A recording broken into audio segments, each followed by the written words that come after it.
ओम शांति।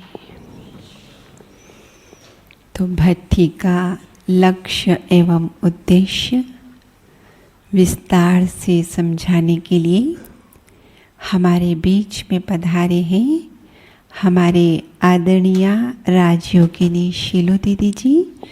एक हाथ हिलाकर हम आपका स्वागत करते हैं, सत्कार करते हैं, अभिनंदन करते हैं।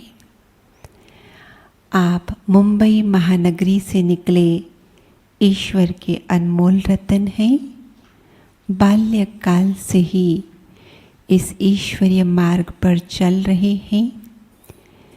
लौकिक अलौकिक दोनों पढ़ाई पढ़ते पढ़ते मुंबई महानगरी में बड़े हुए और फिर 1969 में जब आपने अपनी साइंस बीएससी डिग्री की एग्ज़ाम दी, एग्ज़ाम के तुरंत बाद आप इस मधुबन बेहद धरनी पर आए जहाँ कन्याओं की फर्स्ट ट्रेनिंग आरंभ हुई।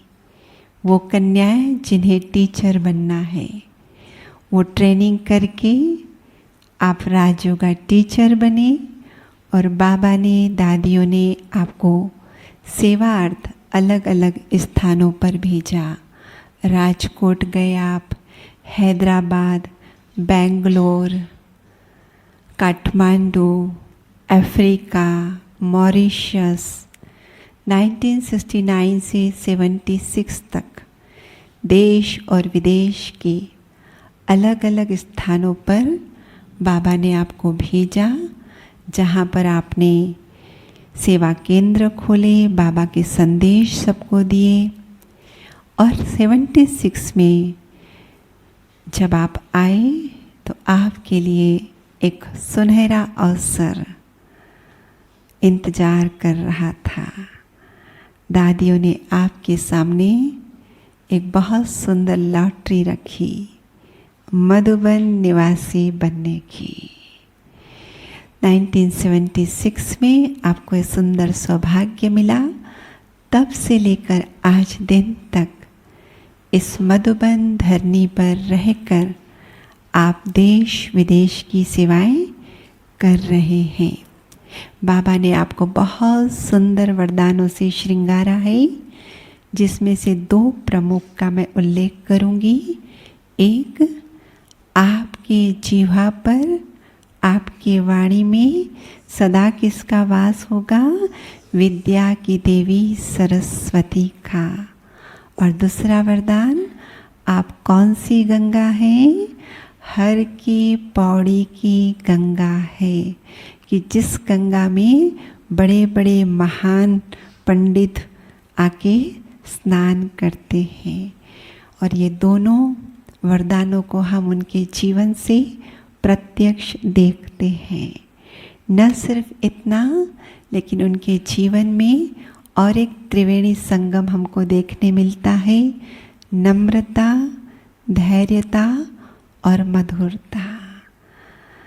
और इसके साथ साथ हर एक के साथ ऐसा चलते हैं जो हर एक के मुख से निकलता है, दीदी तो हमारी अपनी है, हम तो दीदी से कभी भी मिल सकते हैं, है ना?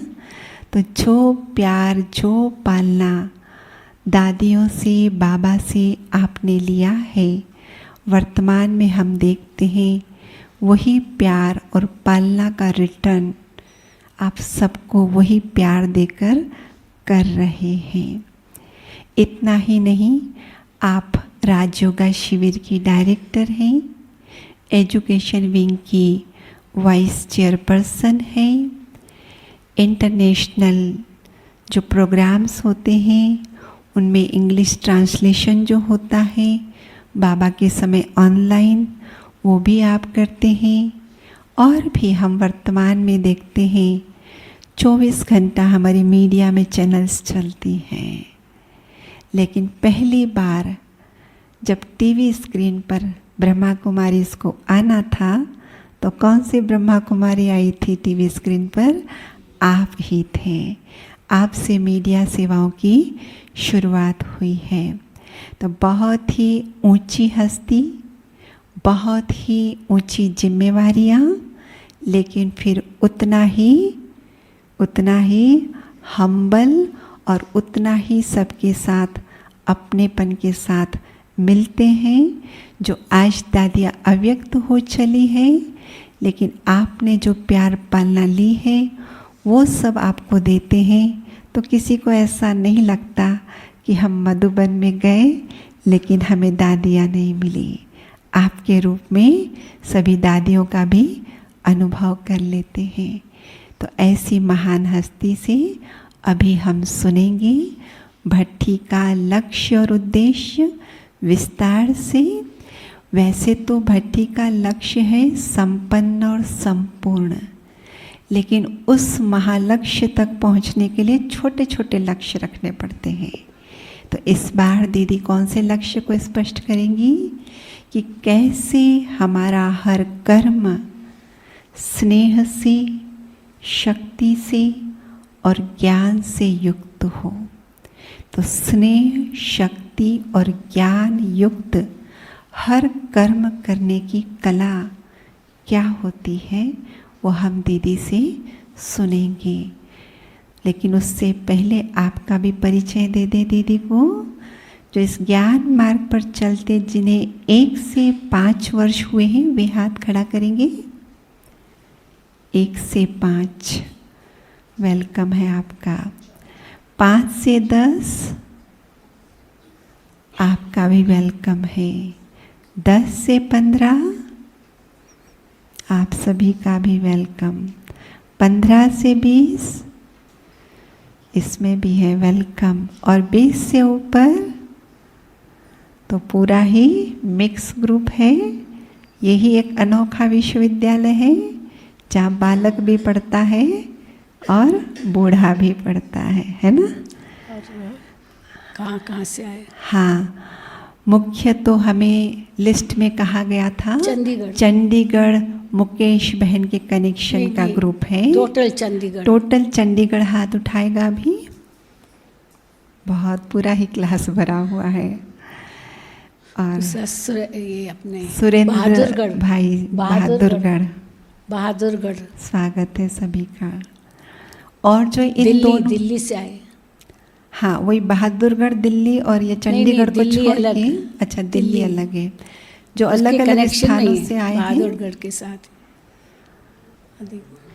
सब बहादुरगढ़ में। और भी अगर कोई इक्के दुक्के किसी दूसरे स्थान से आए हो, सिकंदराबाद, आप सभी का भी स्वागत है। और इस ग्रुप को तैयार है ना, मुंबई के भाई बहन कुछ आए तो है। हाँ, और पूरे ही ग्रुप को तैयार करने के लिए जो हमारी टीचर बहनें मेहनत करती है उन सभी टीचर बहनों का भी स्वागत है, सत्कार है, अभिनंदन है। मुकेश बहन भी आई है, नीचे ही है। तो अभी सुनते हैं दीदी से। अपना परिचय दीजिए पहले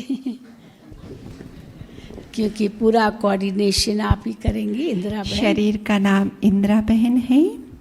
1987 में ज्ञान मिला। 1998 में जीवन सेवाओं के लिए समर्पित किया। आरंभ के 5 वर्ष ज्ञान सरोवर में स्पार्क ऑफिस में सेवाएं दी, जहां पर बाबा ने इस आत्मा को निमित्त बनाया पुस्तक लिखने के लिए, मनोबल एवं मनसा सेवा, जो लिटरेचर में इतनी मोटी पुस्तक मिलती है। और फिर तो बाबा ने इस आत्मा को, चूँकि नागपुर सब छोन को हम बिलोंग करते हैं, नागपुर सेवा केंद्र में रहने का अवसर दिया। फिर स्पार्क से जुड़े थे, माना ही रमेश भाई उषा बहन से जुड़े थे, तो उनके सेवा केंद्र गामदेवी पर रहकर सेवाओं का अनुभव किया। और चूँकि हेडक्वार्टर से गए थे तो वापस हेडक्वार्टर में आ गए थे।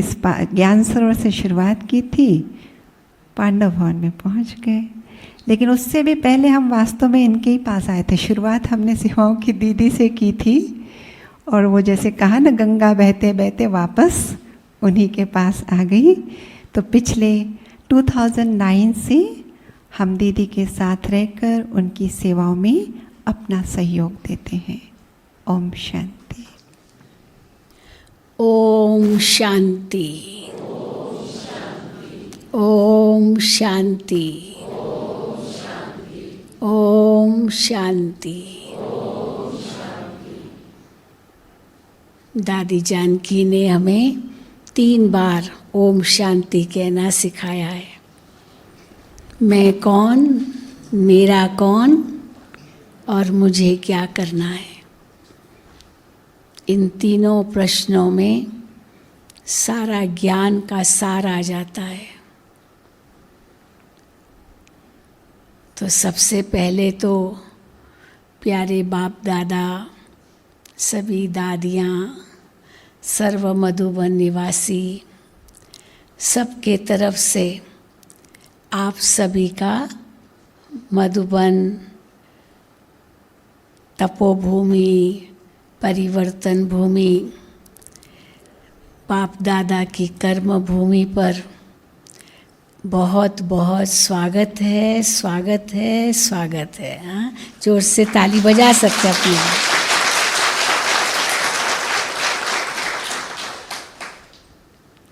और आते ही आपको बैज दिया गया, योग तपस्या भट्ठी संपन्नता की ओर।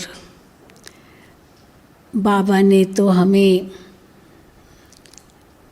सिग्नल तो दे ही दिया है कि बस सभी संपन्नता की ओर जाना है, समाप्ति की ओर जाना है, संपूर्णता की ओर जाना है। तो संपूर्ण भी बनना है, संपन्न भी बनना है, क्योंकि समाप्ति करनी है। आज बाबा ने मुरली में सुनाया ना, कई भक्तजन समझते हैं भगवान किसी न किसी रूप में आएगा, और सन्यासी समझते हैं हम ही ज्योति में समा जाएंगे। और जब ब्रह्मा कुमारियों से पहले पूछते थे, हम कहते थे भगवान आया है, और अभी पूछते हैं वो कि भगवान आया है, तो हम कहते हैं भगवान तो जाने की भी तैयारी कर रहा है। हाँ? वापस जाना है घर। और बाबा हर मुरली में घर जाना है, नई दुनिया में आना है, ये हमेशा कहते ही रहते हैं। और घर जाने लिए बाप को याद करो, घर को याद करो, और नई दुनिया में जाने लिए, स्वर्ग में जाने लिए वर्षे को याद करो, जो तुम्हारा जन्म सिद्ध अधिकार है। तो बाबा हम बच्चों को योगी बनो, पवित्र बनो, ये विशेष वरदान देते हैं। शुरू से यही दिया, मुझे याद करो। हर मुरली में बाबा हमें ये ताकीद करते रहते हैं। तो योगी बनो, पवित्र बनो, क्योंकि इसी से ही आत्मा संपन्न संपूर्ण बनेगी और इस ड्रामा की समाप्ति की ओर जाएगी, और फिर नया ड्रामा, नया चक्र आरंभ करेंगे। लेकिन उसके लिए बहुत सारे गोल्स हैं। एक होता है पर्पस, उद्देश्य। मैनेजमेंट में ऐसे बताते किस उद्देश्य से आप ये कार्य कर रहे हो। और दूसरा होता है उस उद्देश्य तक पहुंचने के लिए छोटे छोटे गोल्स, छोटे छोटे लक्ष्य। 1 साल में इतना, 6 मास में इतना, 1 महीने में इतना, फिर 1 दिन में इतना, उस हिसाब से। तो छोटे छोटे लक्ष्य, जिन लक्ष्यों को पूरा करते करते करते हम अपने उद्देश्य तक पहुंचते हैं। तो बाबा ने उद्देश्य तो बहुत ऊंचा दिया है।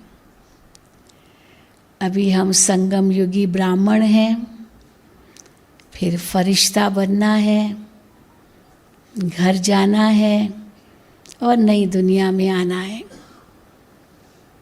ये हमारा उद्देश्य है। लेकिन फरिश्ता बनने के लिए, घर जाने के लिए, नई दुनिया में आने के लिए क्या क्या करना है, वो बाबा हर मुरली में हमें समझाते हैं। तो इसलिए पहले तो हम संगम पर बाबा के बच्चे बने, ब्राह्मण बने। जैसे बाबा को पहचाना, निश्चय किया कि हाँ यही परमात्मा है, यहाँ ही हमें परमात्मा की पहचान मिलती है, उनसे ही हमें यहाँ ही सत्य ज्ञान मिलता है, और हमें यहाँ इतना ऊंचा लक्ष्य मिला है। तो उस ज्ञान को हम समझते हैं, उसमें निश्चय रखते हैं।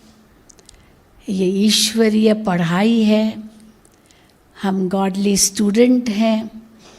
ये निश्चय करते करते हम आगे बढ़ते हैं, और फिर जितना निश्चय हमारा पक्का होता जाता है, उतना नशा बढ़ता जाता है। तो निश्चय जितना पक्का होगा, उतना ही नशा बढ़ेगा, और जितना नशा होगा, उतना ही फिर निशाने तक, जो हमारा उद्देश्य है, उस तक पहुँचेंगे। लेकिन उसके लिए बाबा हमें कई कदम बताते हैं। ब्राह्मण तो बन गए, हम सब इस निश्चय से और नशे से कहते हैं कि हम शिववंशी ब्रह्मा कुमार, ब्रह्मा कुमारी है। ब्रह्मा की मुख वंशावली है, ये है ना निश्चय सबको, तभी तो यहाँ आए हैं। तो हम सब शिववंशी ब्रह्मा कुमार, ब्रह्मा कुमारी है, ब्रह्मा की मुख संतान हैं। हमको भगवान ने ब्रह्मा द्वारा अपना बनाया है, दत्तक बनाया है, अडॉप्ट किया है, गोद लिया है। तो ये पहले हमको निश्चय होना चाहिए। जब ये निश्चय हमारा पक्का हो जाता है, तो फिर जो हमें श्रीमत मिलती है, उस श्रीमत का हम पालन करना शुरू कर देते हैं। क्योंकि हमें ये भी निश्चय है कि हमने भगवान का हाथ पकड़ा है। हमने पकड़ा है या उसने पकड़ा है हमारा हाथ? किसने पहले पकड़ा? बाबा ने पकड़ा।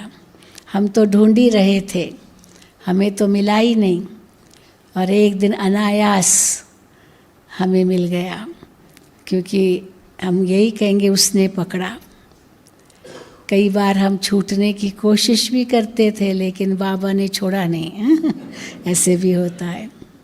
कई अपना अनुभव सुनाते थे कि हम सोचते थे नहीं नहीं नहीं हमको नहीं चलना है, लेकिन सवेरे सवेरे बाबा 4 बजे उठा देता है। पता नहीं क्यों, मैं उठना भी नहीं चाहता हूँ, लेकिन उठा देता है, फिर तो नींद ही नहीं आती है। और फिर बाबा कहते हैं बैठो योग में, बैठो। हाँ, तो बाबा ही हमको चलाता था, तो हम ना करें, बाबा पकड़े। ऐसे भी कईयों के अनुभव हैं। तो इसीलिए बाबा ने हमें अपना बनाया। बाबा ने कहा तुम वही कल्प पहले वाले बच्चे हो, और हम बच्चों ने भी कहा हाँ बाबा आप वही कल्प पहले वाले बाप हो। तो जब ये निश्चय बैठा और उसका नशा चढ़ने लगा, क्योंकि बाबा हमेशा कहते बाप माना वर्षा, लौकिक में भी बाप माना वर्षा। अगर किसी कोई धनवान है लेकिन उसको बच्चे नहीं हैं, बच्चा नहीं है, तो भी कितना दुख होता है, मेरे पास इतना धन है मैं किसको दूँ, वारिस ही नहीं है। तो बच्चा नहीं है पर धन है तो भी दुख होता है, और बच्चे हैं और वर्षा देने लिए कुछ नहीं है तो भी दुख होता है कि मैं बच्चों को क्या दूँ। तो इसीलिए यहाँ तो बाप भी है, बच्चे भी इतने हैं, और वर्षा तो कितना है अथाह, जितना ले सको ले लो, झोली भर लो, अनगिनत है, सागर भरा पड़ा है। इसलिए बाबा कहते अधिकारी तो हो लेकिन नंबरवार पुरुषार्थ अनुसार प्राप्ति है। वहाँ तो लड़ झगड़ के भी ले लेंगे, कोर्ट में केस करके भी ले लेंगे, यहाँ ऐसे करेंगे क्या? या तो नंबरवार पुरुषार्थ अनुसार, जैसा जैसा जिसका पुरुषार्थ उसी अनुसार प्राप्ति। तो प्राप्ति तो अथाह है, परंतु उस अनुसार हमारा पुरुषार्थ कितना है वो हमें देखना है।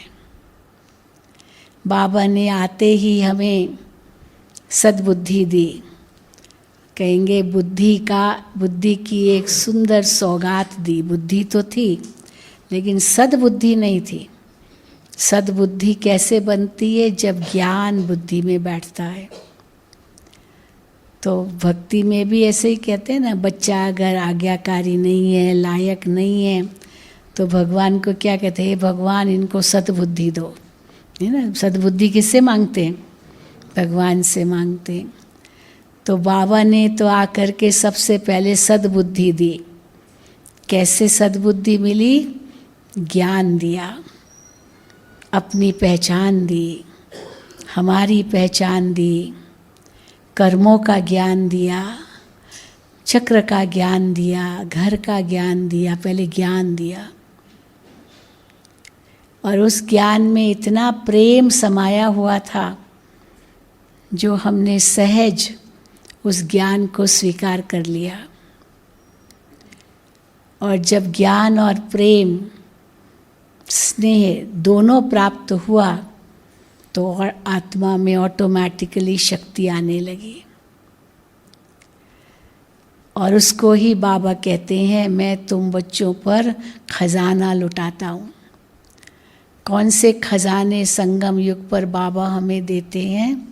ज्ञान का खजाना, गुणों का खजाना, शक्तियों का खजाना। ये हमारा खजाना है और यही सच्चा खजाना है, यही काम आने वाला खजाना है, यही सर्व प्राप्तियां हैं। और अगर ये तीनों खजाने हमारे पास भरपूर है तो जो स्थूल खजाने हैं वो अपने आप आएंगे। वो तो परछाई की तरह है, कहाँ जाएंगे? जहाँ रोशनी है वहाँ तो परछाई पीछे से है ही है। लेकिन शर्त ये है कि हम रोशनी की तरफ जाएं, तब परछाई हमारे पीछे आएगी।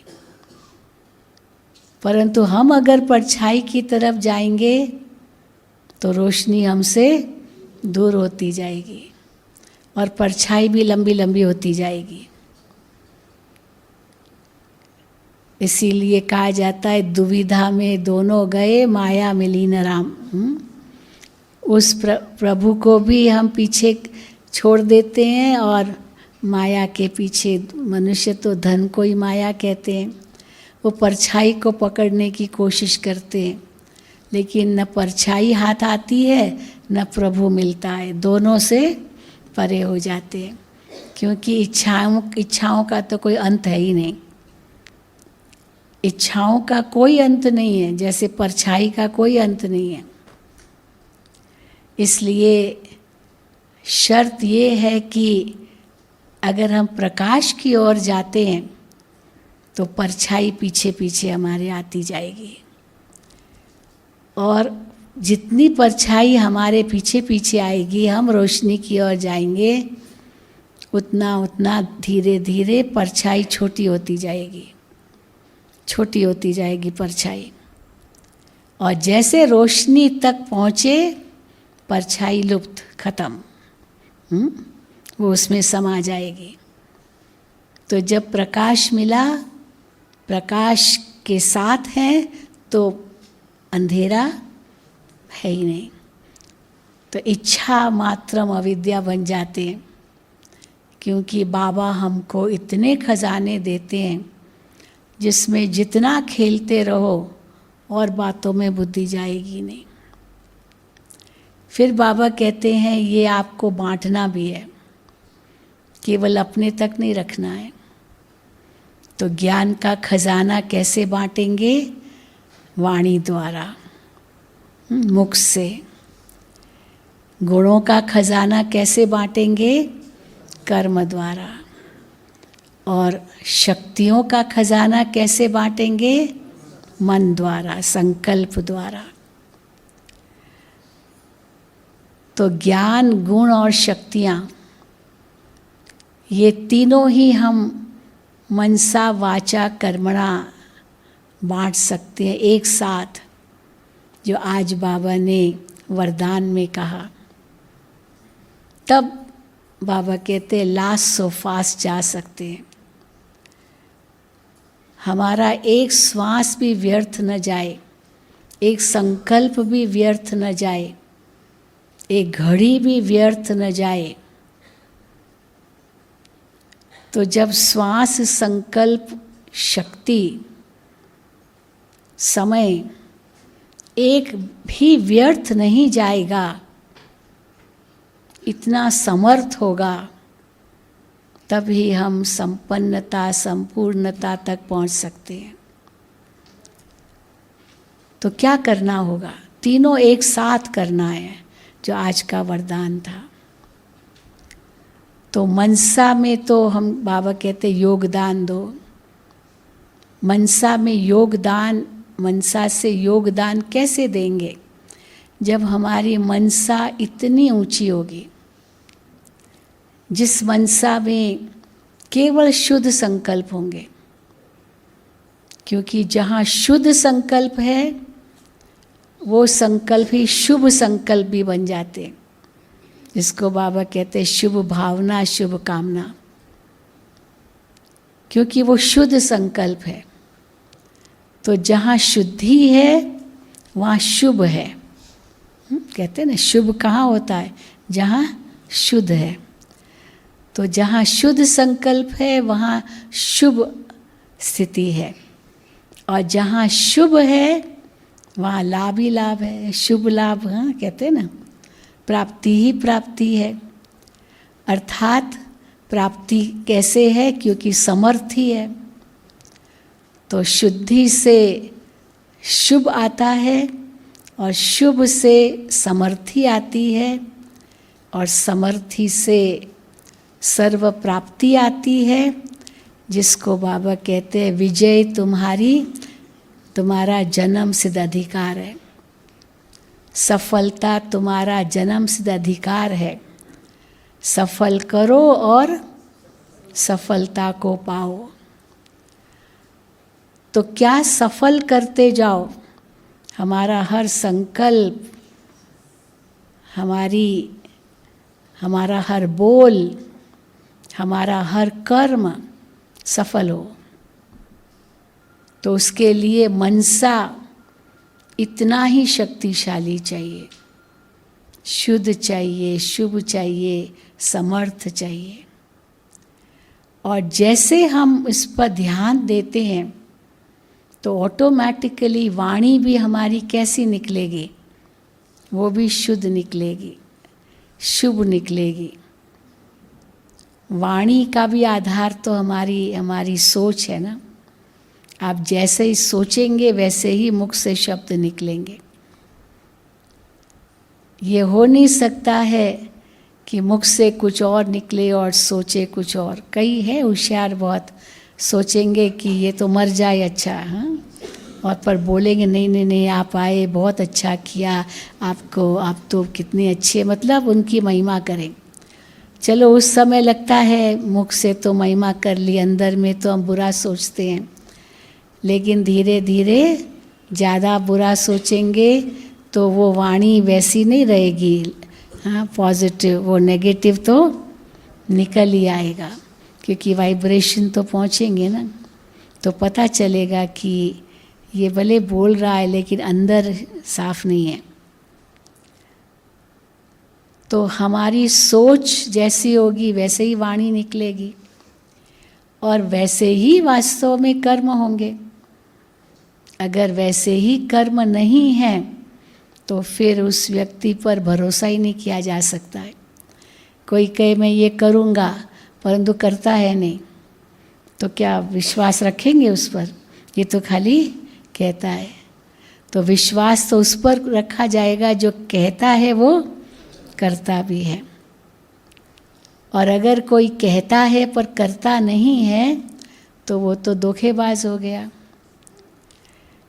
तो इसीलिए जो मुख से निकलता है वो भी शुभ तब निकलेगा जब मनसा इतनी शुद्ध और शुभ होगी। तो उस मुख से ज्ञान ही निकलेगा। वाणी हमारी इतनी ऊंची होगी जो वरदान बन जाएगा। शास्त्रों में बताते ना, जो ऋषि मुनि थे अगर उनको गुस्सा आया तो श्राप भी दे देते थे, क्योंकि शक्ति तो भरी हुई थी लेकिन वो नेगेटिव शक्ति भी थी। तो जो मुख से निकलता था या तो वरदान या तो श्राप, क्योंकि उस श्राप में भी तो शक्ति तो होती है। तो इसीलिए हमारा एक एक शब्द वरदान बन जाए, उस जिसके प्रति वो शब्द उच्चारण करते हैं उसका जीवन बन जाए। पर उसके लिए मनसा इतनी साफ शुद्ध होनी चाहिए। तो मनसा से योगदान अर्थात शुद्ध संकल्प, वाचा से ज्ञान दान अर्थात हमारे बोल वरदान बन जाए। मैं जैसे बता रही थी बहन जी, ये बाबा का हमको वरदान मिला था। हम नागार्जुना फर्टिलाइज़र्स में प्रोग्राम करने गए थे, तब वहाँ सेंटर नहीं था हैदराबाद में। तो उनके जो मैनेजिंग डायरेक्टर थे उन्होंने बुलाया था माउंट आबू से, उनके एग्जीक्यूटिव्स के का मेडिटेशन कोर्स कराने। तो हम गए थे, बहुत अच्छा लगा। फिर वापस आए तो उसके बाद वहाँ सेंटर खुला और ये जो भी वहाँ उनकी कंपनी में थे वो ज्ञान सुनने लगे, उनको बहुत अच्छा लगा और आगे बढ़े। फिर वो मधुबन में आए और अव्यक्त बाप दादा से मिले। तो इंग्लिश बोलते थे क्योंकि आंध्रा के लोग थे, हैदराबाद पर तेलुगु, तो इंग्लिश बोलते थे और बाबा की वाणी में उनको ट्रांसलेशन कर रही थी। जो बाबा सुना रहे थे उनको वरदान दे रहे थे, इंडिविजुअल एक एक से बाबा मिलते थे उस समय। तो ट्रांसलेशन करती जा रही थी और फिर लास्ट में मेरा टर्न आया। तो मुझे लगा कि बाबा तो हमको बस टोली दे देंगे, दृष्टि टोली, और चलो एक कुछ वरदान दे देंगे। तो मैं भी ऐसे बाबा के सामने गई और बाबा ने हाथ में टोली पकड़ाई और बहुत प्यार से दृष्टि दी। और उसी समय बाबा ने ये महावाक्य उच्चारे कि ज्ञान की वीणा बजाने वाली सरस्वती आपकी ज़ुबान पर है। ये बाबा ने उस समय ये वरदान दिया। अब जब ये वरदान दिया तो उसके बाद मेरी बुद्धि बहुत चलने लगी। मैंने कहा बाबा ने इतना ऊंचा वरदान दिया है, इसके कुछ कई राज होंगे। पहला राज क्या हो सकता है कि बाबा को मुझसे कुछ काम कराना है। अभी क्या काम कराना है, मैं सेवा तो कर ही रही हूँ, तो क्या विशेष कराना है जो बाबा ने इतना ऊंचा वरदान दे दिया। फिर दूसरा संकल्प चला कि अगर बाबा ने कहा है कि इस आपकी ज़ुबान पर सरस्वती का वास है, तो इस मुख से कभी भी कोई उल्टा शब्द, कोई बुरा शब्द, कोई अपशब्द जो ज्ञान के विरुद्ध शब्द हो वो कभी निकलना नहीं चाहिए, नहीं तो सरस्वती का अपमान होगा। इस प्रकार से सोच चला। तो बस इतना दृढ़ संकल्प किया तो एकदम परिवर्तन जैसे आ गया। कुछ भी ज्ञान के सिवा और कुछ बातें नहीं करनी है। कोई अगर नेगेटिव सुनाता भी है हम सुनते नहीं हैं, हम कहेंगे भाई जो करेगा सो पाएगा, हम क्यों कहें कुछ।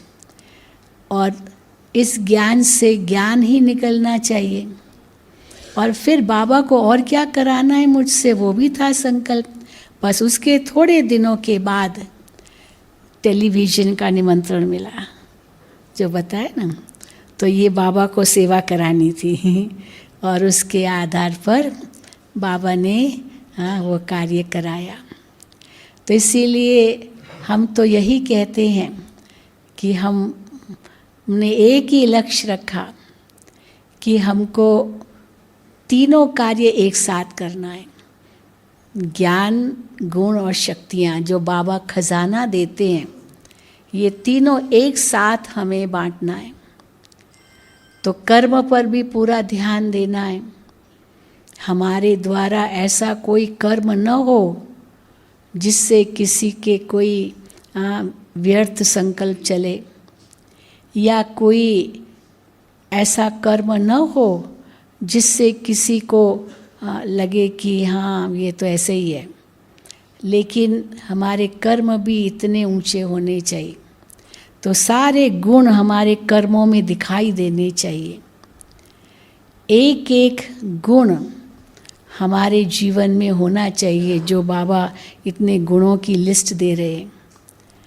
आत्मा के अनादि गुण भी और देवताओं के दैवी गुण भी, ये सब हमारे अंदर होने चाहिए। तो एक एक पर ध्यान देना है। हमारे कर्म कैसे हैं, और कर्म कैसे माना, हमारी कर्म इंद्रियां कैसे कर्म कर रही है। आँखों से मैं कैसे देख रही हूँ, मुख से क्या बोल रही हूँ, कानों से क्या सुन रही हूँ, ये हाथ कैसे कार्य कर रहे हैं। हाँ, ये हाथ तो वरदानी हाथ है, इससे वरदानी देना है। देवियों को दिखाते ना वरदानी हाथ, और दाता का हाथ, लक्ष्मी का हाथ कैसे दिखाते हैं, ऐसे। ये दाता का हाथ है और ये वरदान का हाथ है। तो या तो ऐसा हो हाथ, या तो ऐसा हो, या तो ऐसा हो, आशीर्वाद का हाथ। कभी भी भिखारी का हाथ ना हो। भिखारी का हाथ कैसे होता है, ऐसे। तो बाबा ने तो हमें दाता बना दिया है। कभी भी कहीं आँख न डूबे, क्योंकि वो भी भिखारी का हाथ हो जाएगा। आँख डूबना माना ये चाहिए, तो भिखारी का हाथ हो गया ना, चाहिए माना भिखारी बन गए। कभी भी ये हाथ किसी को दुख न दे। इन्हें तो हाथ ये किसी को थप्पड़ भी मार सकता है, तो किसको थप्पड़ भी मार सकता है और किसको आशीर्वाद भी दे सकता है। तो कैसा हाथ होना चाहिए, हाँ? थप्पड़ तो मार सकते ना। तो ये एक एक हमारा अंग कमल समान बने, तो तीनों ही कार्य एक साथ हो, तब हमारी सेवा में सफलता होगी। जो आज का वरदान था, सिद्धि मिलेगी। तो सिद्धि स्वरूप बनने के लिए मनसा वाचा कर्मणा तीनों एक साथ कार्य करें। अगर मनसा कुछ और है, वाचा कुछ और है, कर्मणा कुछ और है, तो अंदर ही अंदर स्ट्रगल होगा, अंदर ही अंदर बेचैनी होगी, क्योंकि अंतरात्मा की विरुद्ध है ये। मन वचन कर्म हमारा श्रेष्ठ हो, उसके लिए मन बुद्धि संस्कार भी पैरेलल चले। मन बुद्धि संस्कार भी पैरेलल चले, माना साथ साथ चले।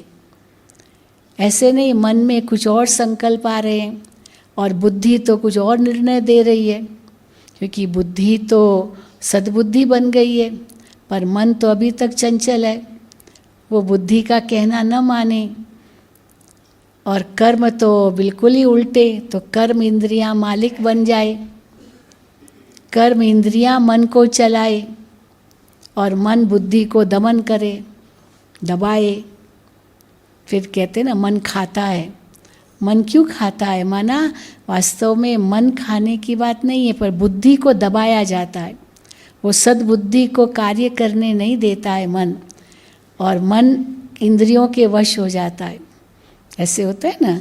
हाँ, मिसाल देती हूँ, हम मिसाल देते हैं ना कि भाई किसको डायबिटीज़ है, अब वहाँ गुलाब जामुन, रसगुल्ला हाँ, इतने सारे मीठे व्यंजन रखे हुए हैं, मुख में तो पानी आ रहा है, और डॉक्टर ने कहा तुमको मीठा नहीं खाना है।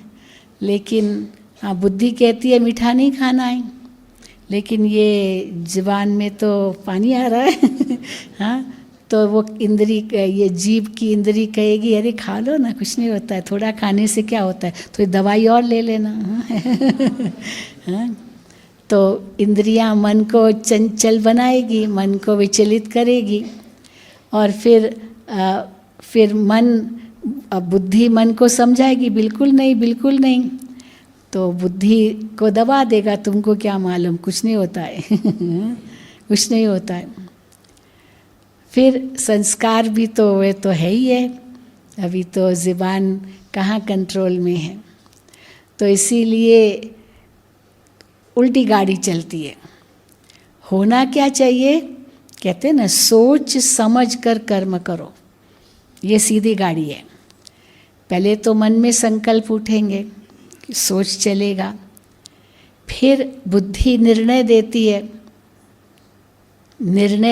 है, ये सही है गलत है, क्या करना है क्या नहीं करना है, जिसको बाबा कहते त्रिकालदर्शी होकर के कुछ भी सोचो बोलो और करो। त्रिकालदर्शी तो बुद्धि तो सद्बुद्धि मिली, ज्ञान तो है मेरे पास, तो बुद्धि सद्बुद्धि के रूप में मन को समझाती है।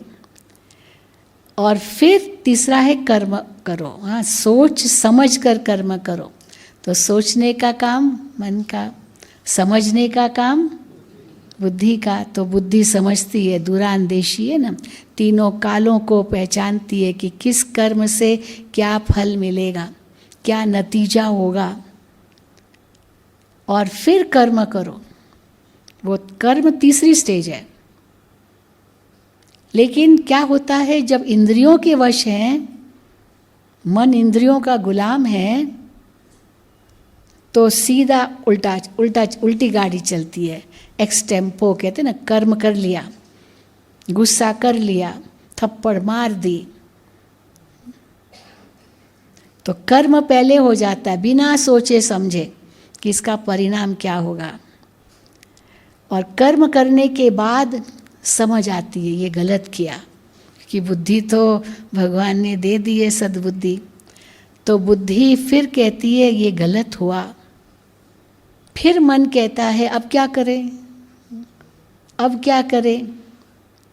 तो पहले कर्म हो गया, फिर बुद्धि ने काम किया, और फिर मन कहता है अब क्या करें। तो इसीलिए हमेशा पहले सोचो, फिर समझो, फिर करो। वैसे भी कहते हैं ना, पहले तोलो फिर बोलो। बोलने से पहले क्या करो, तोलो।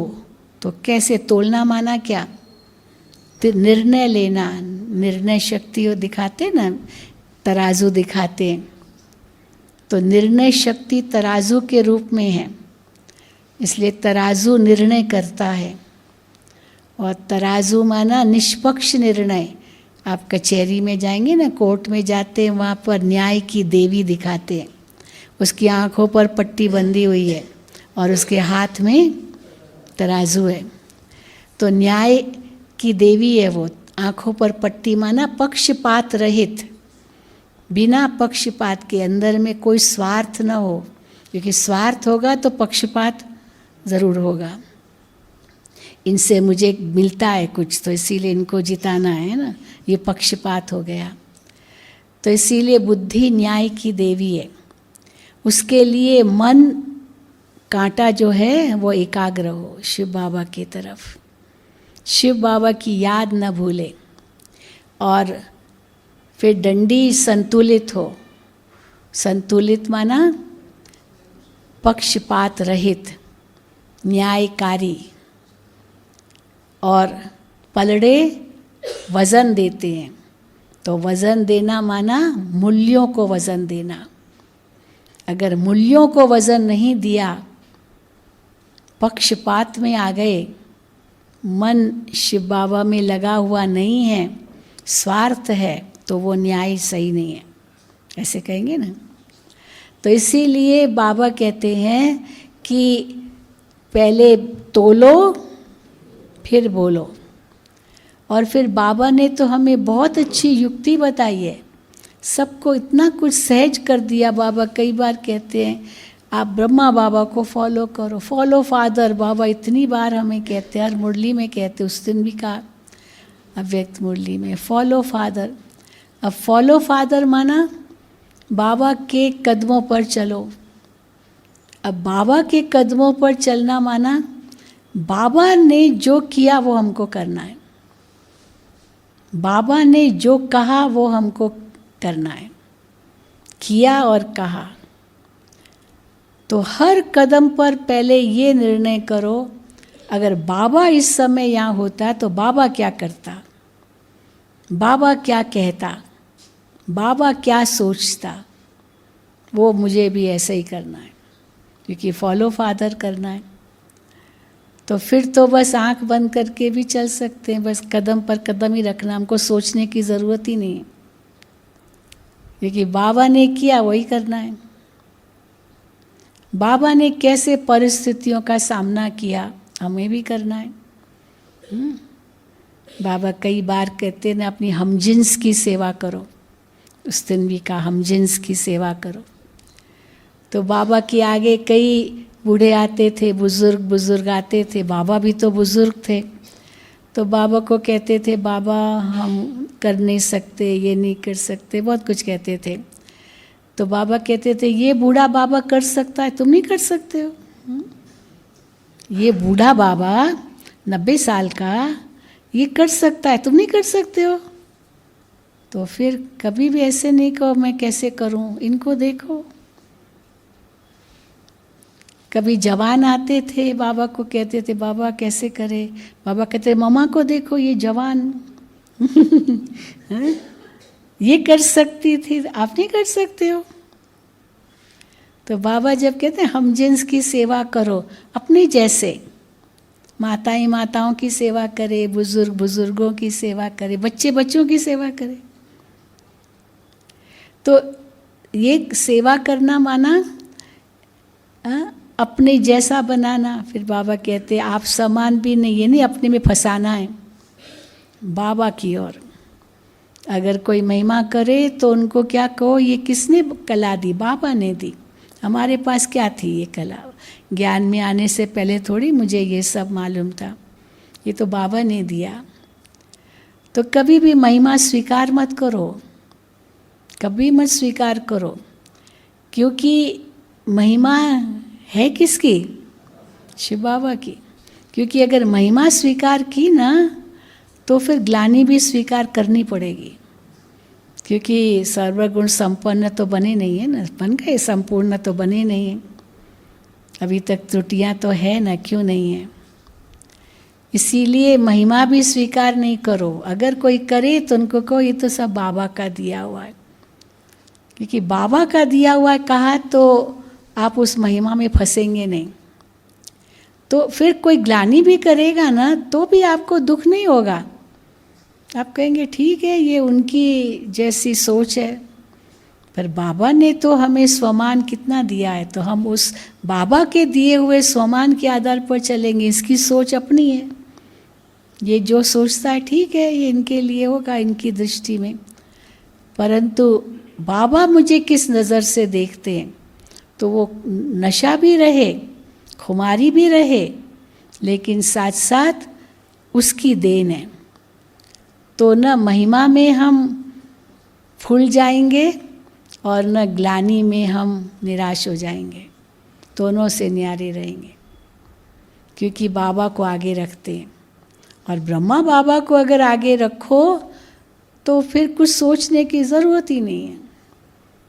बाबा के सामने कितनी बातें आई, बाबा की कितनी ग्लानि की, कहाँ ब्रह्मा बाबा इतनी ऊंची उनकी बिजनेस थी, हीरे जवाहरातों के व्यापारी थे, राजाओं महाराजाओं के साथ उठना बैठना था, अंग्रेज़ भी उनके कई मित्र थे क्योंकि अंग्रेज़ों का ज़माना था। इतना उनका ठाठ था उस समय, और जैसे शिव बाबा की प्रवेशता हुई कितनी ग्लानि हुई। ये दादा को 108 रानियाँ चाहिए, 16,108 रानियाँ चाहिए, ये अपने आप को कृष्ण कहता है।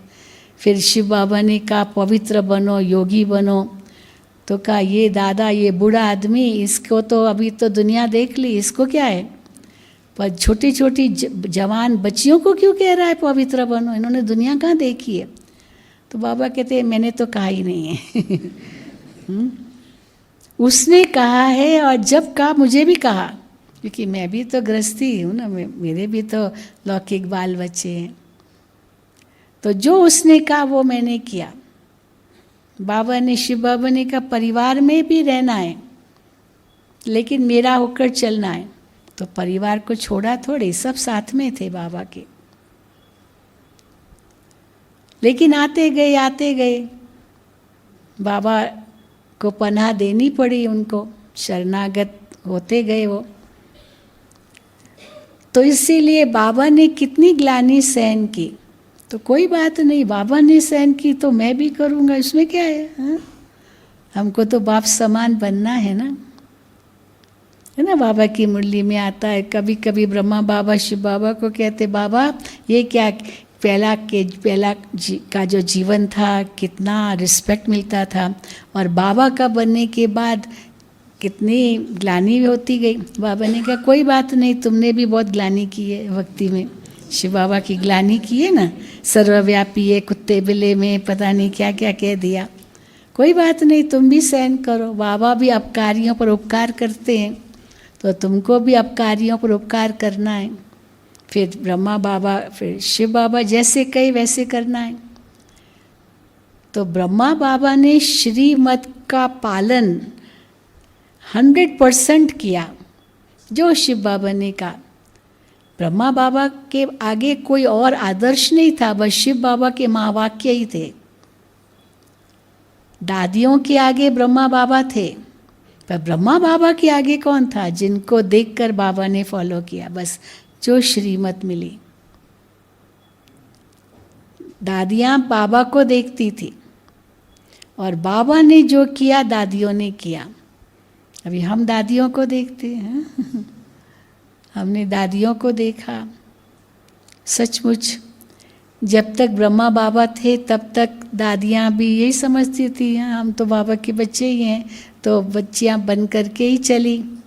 और जब बाबा अव्यक्त हुए तो जिम्मेदारी आ गई दादियों पर, और कैसे दादियाँ एकदम ऊंची बन गई। अव्यक्त बाबा ने दादियों को कैसे घड़ा, बिल्कुल वो स्थिति बनाई दादियों की। अभी आपको भाषणा देनी है, भाषण करने वाले दूसरे हैं। नहीं तो यही दादियाँ भाषण करती थी ना पहले, फोटोज देखे होंगे ना, कितनी सब दादियाँ हैं ना, ये सब भाषण करने वाले। आदि रतन, कितने भाषण होते थे, बाबा सब जगह दौड़ाते थे। प्रकाश मणि दादी अपना अनुभव सुनाती है, कैसे बाबा हमको एक दिन भी मधुबन में नहीं रखते थे। समझो पार्टी लेकर के आई या कहीं से भी आई, बाबा कहेंगे अभी अगली ट्रेन से यहाँ जाओ। बाबा मैं तो आज ही तो आई हूँ, थोड़ा रह के जाओ, नहीं जाना है। तो दौड़ाते थे बाबा हमको। दादी जान की अपना अनुभव सर एक थैली लेकर के निकल पड़ती थी। इतना त्याग, इतनी तपस्या थी उनकी। हम लोगों की तो कुछ भी नहीं है उसकी भेंट में, पर उनकी तपस्या से ये ईश्वरीय विश्वविद्यालय आज इतना मजबूत स्ट्रॉन्ग बन गया है। जो बाबा ने नींव रखी और जड़ें मजबूत की इस ईश्वरीय विश्वविद्यालय की। तो इसीलिए हमको बाबा ने जो इतना ऊंचा लक्ष्य दिया है, संपन्न बनना है, संपूर्ण बनना है, तब फरिश्ता बनेंगे। तो कई पूछते हैं संपन्न और संपूर्ण में अंतर क्या है? तो देवताओं की महिमा में आता है सर्वगुण संपन्न और 16 कला संपूर्ण। सर्वगुण संपूर्ण नहीं कहा, सर्वगुण संपन्न। संपन्न माना फुल, संपूर्ण माना कंप्लीट। अभी ये 2 इंग्लिश शब्द है। हम चंद्रमा का मिसाल दे सकते हैं, पूर्णमासी। आज शायद पूर्णमासी है, आज है क्या, किसने कहा आज? हाँ आज पूर्णमासी है, पता नहीं। तो पूर्णमासी पर क्या होता है? हाँ, चंद्रमा संपन्न भी होता है। संपन्न माना प्रकाश में संपन्न, फुल। जितना चंद्रमा का प्रकाश है उसमें भरपूर होता है, फुल होता है, पूरा होता है। और शरद पूर्णिमा तो हाँ एकदम कितना प्रकाश होता है। तो प्रकाश में संपन्न और आकार में संपूर्ण, नहीं तो आकार बदलता रहता है चंद्रमा का। 16वें दिन अमावस्या से गिनती करो तो 16वें दिन जा कर के संपूर्ण बनता है, तब तक धीरे धीरे बढ़ता है, फिर धीरे धीरे घटता है।